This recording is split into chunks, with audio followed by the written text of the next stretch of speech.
फंदा आचार्य चतुर्सेन शास्त्री। सन 1917 का दिसंबर था। भयानक सर्दी थी।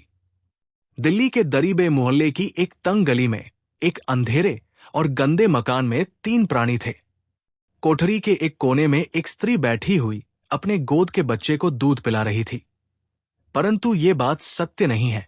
उसके स्तनों का प्राय सभी दूध सूख गया था और उन बेदूध के स्तनों को बच्चा आंख बंद किए चूस रहा था। स्त्री का मुंह परम सुंदर होने पर भी इस वक्त जर्द और सूखा हुआ दिखाई दे रहा था। यह स्पष्ट ही मालूम होता था कि उसके पहले शरीर का सिर्फ अस्थिपंजर ही रह गया है। गाल पिचक गए थे, आंखें धंस गई थी और उनके चारों ओर नीली रेखा पड़ गई थी तथा ओंठ मुर्दे की तरह विदर्ण हो गए थे। मानो वेदना और दरिद्रता मूर्तिमय होकर उस स्त्री के आकार में प्रकट हुई थी। ऐसी उस माता की गोद में वो कंकालाविष्ट बच्चा अधमुर्दा पड़ा था।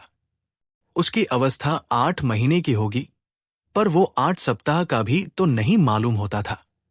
स्त्री के निकट ही एक 8 वर्ष का बालक बैठा हुआ था, जिसकी देह बिल्कुल सूख गई थी और इस भयानक सर्दी से बचाने के योग्य उसके शरीर पर एक चिथड़ा मात्र वस्त्र था। वो चुपचाप भूखा और बदहवास मां की बगल में बैठा टुकुर टुकुर उसका मुंह देख रहा था। इनसे 2 हाथ के फासले पर 3 साल की बालिका पेट की आग से रो रही थी। जब वो रोते रोते थक जाती अथवा चुपचाप आंख बंद करके पड़ जाती थी, पर थोड़ी देर बाद वो फिर तड़पने लगती थी। बेचारी असहाय अबला विमूढ़ बनी अतिशय विचलित होकर अपने प्राणों से प्यारे बच्चों की ये वेदना देख रही थी। कभी कभी वो अत्यंत अधीर होकर गोद के बच्चे को घूर घूर कर देखने लगती। 2-1 बूंद आंसू ढरक जाते और कुछ अस्फुट शब्द मुख से निकल पड़ते थे, जिन्हें सुन और कुछ कुछ समझकर पास बैठे बालक को कुछ कहने का साहस नहीं होता था। इस छोटे से परिवार को इस मकान में आए और इस जीवन में रहते 5 मास बीत रहे थे। 5 मास प्रथम ये परिवार सुखी और संपन्न था। बच्चे प्रातःकाल कलेवा कर गीत गाते स्कूल जाते थे। इसी मोहल्ले में इनका सुंदर मकान था और है, पर एक ही घटना से यहां तक नौबत आ गई थी। इस परिवार के कर्णधार, एकमात्र स्वामी, बच्चों के पिता और दुखिया स्त्री के जीवनधन मास्टर साहब, जिन्हें सैकड़ों अमीरों और गरीबों के बच्चे अभिवादन कर चुके थे, जो मोहल्ले के सुजन, हसमुख और नगर भर के प्यारे नागरिक और सार्वजनिक नेता थे, आज जेल की दीवारों में बंद थे। उन पर जर्मनी से षड्यंत्र का अभियोग प्रमाणित हो चुका था और उन्हें फांसी की सजा हो चुकी थी। अब अपील के परिणाम की प्रतीक्षा थी। प्रातःकाल की धूप धीरे धीरे बढ़ रही थी। स्त्री ने धीमे किंतु लड़खड़ाते स्वर में कहा, बेटा विनोद, क्या तुम बहुत ही भूखे हो? नहीं तो मां, रात ही तो मैंने रोटी खाई थी। सुनो सुनो, 1 2 3 इस तरह 8 तक गिनकर 8 बज रहे हैं। किराए वाला आता ही होगा। मैं उसके पैरों पड़कर और 2-3 दिन टाल दूंगा मां। इस बार वो तुम्हें जरा भी कड़ी बात न कहने पाएगा। स्त्री ने परम करुणा सागर की ओर क्षण भर आंख उठाकर देखा और उसकी आंखों से 2 बूंदें ढरक गई। ये देखकर कर छोटी बच्ची रोना भूलकर माता के गले में आकर लिपट गई और बोली, अम्मा, अब मैं कभी रोटी नहीं मांगूंगी। हाय रे, माता का हृदय। माता ने दोनों बच्चों को गोद में छिपाकर एक बार अच्छी तरह आंसू निकाल डाले। इतने ही में किसी ने कर्कश शब्द से पुकारा, कोई है ना? बच्चे को छाती में छिपाकर कांपते कांपते स्त्री ने कहा, सर्वनाश। वो आ गया। एक पछैया जवान लठ लेकर दरवाजा ठेल कर भीतर घुस आया। उसे देखकर ही स्त्री ने अत्यंत कातर होकर कहा, मैं तुम्हारे आने का मतलब समझ गई हूं। समझ गई हो तो लाओ किराया दो, थोड़ा और सब्र करो। बालक ने कहा, 2-3 दिन में हम किराया दे देंगे। बालक को ढकेलते हुए उद्धतपन से उसने कहा, सब्र गया भाड़ में। अभी मकान से निकलो। मकान क्या दिया, जान का बवाल मोल ले लिया। पुलिस ने घर को बदनाम कर दिया है। लोग नाम धरते हैं। सरकार के दुश्मन को घर में छिपा रखा है। निकलो, अभी निकलो। स्त्री खड़ी हो गई। धक्का खाकर बच्चा गिर गया था। उसे उठाकर उसने कहा, भाई, मुसीबत वालों पर दया करो। तुम भी बाल बच्चेदार हो।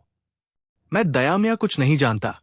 मैं तुमसे कहे जाता हूं कि आज दिन छिपने से पहले पहले यदि भाड़ा न चुका दिया गया तो आज रात को ही निकाल दूंगा।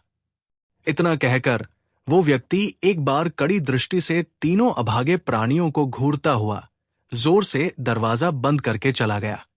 दुखिया स्त्री इसके बाद ही धरती में धड़ाम से गिरकर मूर्छित हो गई।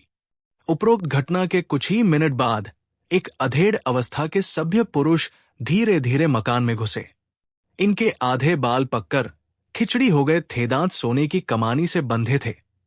साफ ऊनी वस्त्रों पर एक दुशाला पड़ा था। हाथ में चांदी की मूठ की पतली से एक बेंत थी।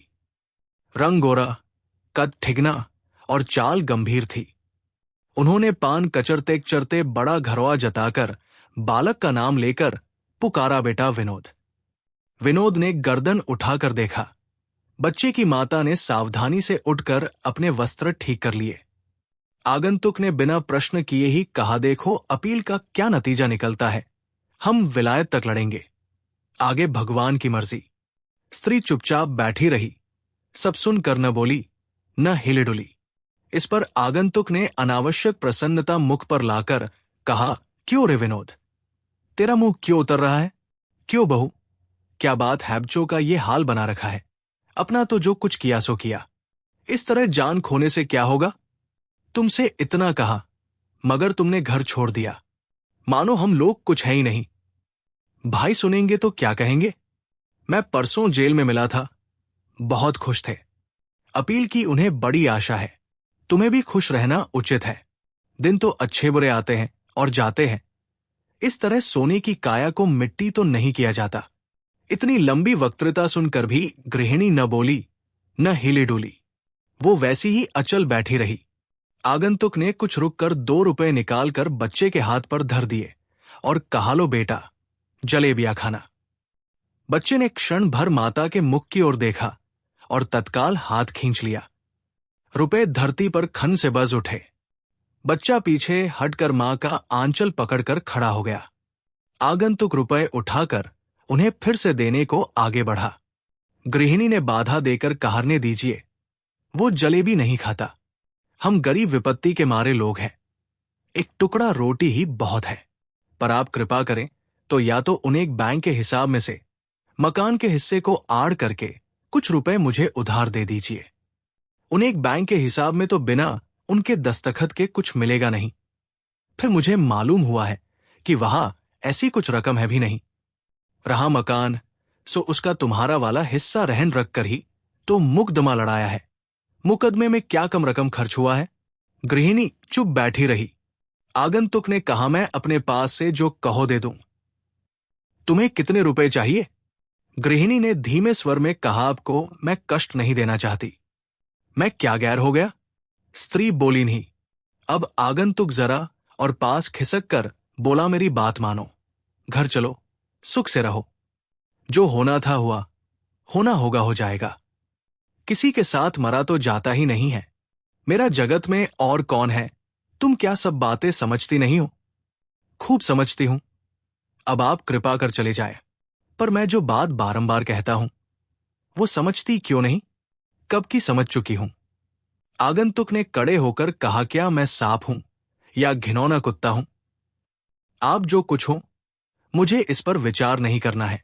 और तुम्हारी ये हिम्मत और हैकड़ी अब भी? गृहिणी चुप रही। यहां भी मेरे एक इशारे से निकाली जाओगी, फिर क्या भीख मांगोगी? गृहिणी ने कोई उत्तर नहीं दिया। आगंतुक ने उबाल में आकर कहा, लो साफ साफ कहता हूं, तुम्हें मेरी बात मंजूर है या नहीं? गृहिणी चुपचाप बच्चे को छाती से छिपाए बैठी रही।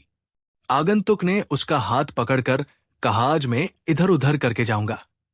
स्त्री ने हाथ झटक कर कहा, पैरों पड़ती हूं, चले जाओ। तेरा हिमायती कौन है? मैं गरीब गाय हूं। फिर लाते क्यों चलाती है? बोल, चलेगी? नहीं। मेरी बात मानेगी? नहीं। तुझे घमंड किसका है? मुझे कुछ घमंड नहीं है। तुझे आज रात को ही सड़क पर खड़ा होना पड़ेगा। भाग्य में जो लिखा है होगा। लोहे के टके की आशा न रखना। गृहिणी खड़ी हो गई उसने अस्वाभाविक तेजस्वर में कहा, दूर हो। ओ पापी, भगवान से डर। मौत जिनके घर मेहमान बनी बैठी है, उन्हें न सता। भय उन्हें क्या डराएगा? विश्वासघाती भाई, भाई को फंसाकर फांसी पहुंचाने वाले अधर्मी। उन्हें फंसाया, जमीन जायदाद ली, अब उसकी अनाथ गरीब दुखिया स्त्री की आबरू भी लेने की इच्छा करता है। अरे पापी, हट जा, हट जा। आवेश में आने से स्त्री का वस्त्र खिसक कर नीचे गिर गया। वो दशा देखकर बच्चे रो उठे। बड़े बच्चे के मुंह पर जोर से तमाचा मारकर आगंतुक ने कहा, तेरी पारसाई आज ही देख ली जाएगी। मुसलमान गुंडे। वो कुछ और न बोल सका, वह दोनों हाथ मींचकर क्रोध से कांपने लगा। स्त्री ने कहा, जा जा पापी जा, और वो बदहवास चक्कर खाकर गिर गई। दोनों बच्चे जोर जोर से रो पड़े। आगंतुक तेजी से चल दिया। वही दिन और वही प्रातःकाल था, परंतु उस भाग्यहीन घर से लगभग 5 मील दूर दिल्ली की जेल में एक और ही दृश्य सामने था। जेल के अस्पताल में बिल्कुल एक ओर एक छोटी सी कोठरी थी। जिन कैदियों को बिल्कुल एकांत ही में रहने की आवश्यकता होती थी, वे ही इसमें रखे जाते थे। इस वक्त भी इसमें एक कैदी था। उसकी आकृति कितनी घिनौनी, वेश कैसा मलिन और चेष्टा कैसी भयंकर थी कि ओफ, कई दिन से वो कैदी भयानक आत्मिक ज्वर से तप रहा था और कोठरी में रखा गया था। कोठरी बड़ी काली, मनहूस और कोरी अनगढ़े पत्थरों की बनी हुई थी और उसमें अनगिनत मकड़ियों के जाले, छिपकलियां तथा कीड़े कोड़े रेंग रहे थे। उसमें न सफाई थी न प्रकाश। ऊपर एक छोटा सा छेद था, उसी में से सूरज की रोशनी कमरे में पड़ते ही उसकी नींद टूट गई। प्यास से उसका कंठ सूख रहा था। वो बड़े कष्ट से चारपाई के इर्द गिर्द हाथ बढ़ाकर कोई पीने की चीज ढूंढने लगा, पर उसे कुछ भी न मिला। तंग प्यास की तकलीफ से छटपटाकर वो बड़बड़ाने लगा, कौन देखता है, कौन सुनता है? हाय, इतनी लापरवाही से तो लोग पशुओं को भी नहीं रखते। डॉक्टर मेरे सामने ही उस वार्डर से थोड़ा दूध 2-3 बार देने और रात 2-3 बार देखने को कह गया था, पर कोई क्यों परवाह करता? मेरी नींद तो रात भर टूटती रही है। मैंने प्रत्येक घंटा सुना है, ये पहाड़ सी रात किस तकलीफ से काटी है। ये कष्ट तो फांसी से अधिक है। रोगी अब चुपचाप कुछ सोचने लगा। धीरे धीरे प्रकाश ने फैलकर कमरे को स्पष्ट प्रकाशमान कर दिया। धीरे धीरे उसकी प्यास असह्य हो चली, पर वो बेचारा कर ही सकता था। वार्डर की खूंखार फटकार से भयभीत होने पर भी वो एक बूंद पाने के लिए गला फाड़कर चिल्लाने लगा, पर न कोई आया और न किसी ने जवाब ही दिया। वो प्यास से बेदम हो रहा था, उसका प्राण निकल जाता था। वो बारंबार पानी पानी चिल्लाने लगा। कभी अनुन्य विनय भी करता, कभी गालियां बकने लगता। ईश्वर के लिए थोड़ा पानी दे जाओ। हाय, एक बूंद पानी। अरे मैं तुम लोगों को बड़ा कष्ट देते हूं, पर क्या करूं, प्यास के मारे मेरे प्राण निकल रहे हैं। अरे मैं भी तुम्हारे जैसा मनुष्य हूं। मुझे इस तरह क्यों तड़पा रहे हो? इतनी उपेक्षा तो कोई बाजारू कुत्तों की भी नहीं करता। अरे आओ, नहीं तो मैं बिछौने से उठकर सब दरवाजे तोड़ डालूंगा और इतनी जोर से चिल्लाऊंगा कि सुपरिंटेंडेंट के बंगले तक आवाज पहुंचेगी। इस पर एक घिनौने मोटे ताजे अधेड़ व्यक्ति ने छेद में से सिर निकालकर कहा, रे अभागे, क्यों इतना चिल्लाता है? क्यों दुनिया की नींद खराब करता है? मैं प्यास के मारे मर रहा हूं। फिर मर क्यों नहीं जाता? तू क्या समझता है कि मैं तेरा नौकर हूं? क्या रात भर तेरी सेवा में हाजिर रहना ही मुझे चाहिए? इसके बाद वो एक नौकर को पुकार कर बोला, रे देख तो, थोड़ा पानी लाकर इस बदमाश के मुंह में डाल दे। इतना हुक्म देकर वो निष्ठुर फिर चल दिया। पानी पीकर रोगी थकान के मारे बेसुध होकर सो गया। यही कैदी उस दुखिया का सौभाग्य बिंदु मास्टर साहब थे। अचानक उसी वार्डर की कर्कश आवाज सुनकर वो चौंक पड़ा। उसने चाबियों से कोठरी का द्वार खोला। रोगी एकटक देखने लगा। पादरी और जेलर ने कोठरी में गंभीर भाव से प्रवेश किया। कुछ जरूरी कागजात पर लिखापढ़ी की गई और कैदी को सुना दिया गया कि उसकी अपील नामंजूर हो गई है और आरोग्य लाभ होते ही उसे फांसी दे दी जाएगी। कैदी ने आंख बंद करके सुना समझा और फिर उसकी आंखें एकटक छत पर अटक गई। धीरे धीरे दोनों कमरे से बाहर निकल आए। इसके कुछ क्षण बाद ही डॉक्टर ने कमरे में प्रवेश करके सावधानी से रोग परीक्षा की। फिर एक दो मीठी बातों के बाद कहा, तुम्हारी स्त्री और बच्चे तुमसे मिलने आए हैं। रोगी एक बार तड़पा और नेत्र उठाकर बाहर की ओर देखने लगा। डॉक्टर ने कहा, इस समय ज्वर नहीं है।